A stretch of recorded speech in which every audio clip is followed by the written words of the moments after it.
Hello everyone, welcome back to Online Help Guide. Today in this video, I'm going to show you how to enable direct messages on TikTok.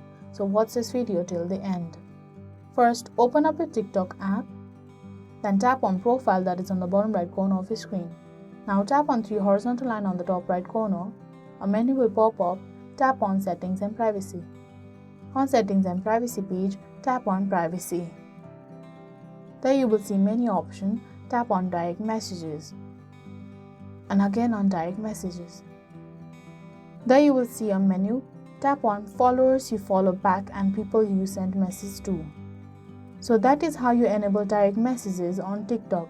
Thank you for watching Online Help Guide. Hope this video was helpful. If it was, then hit the like button and comment down if you have any questions or feedback.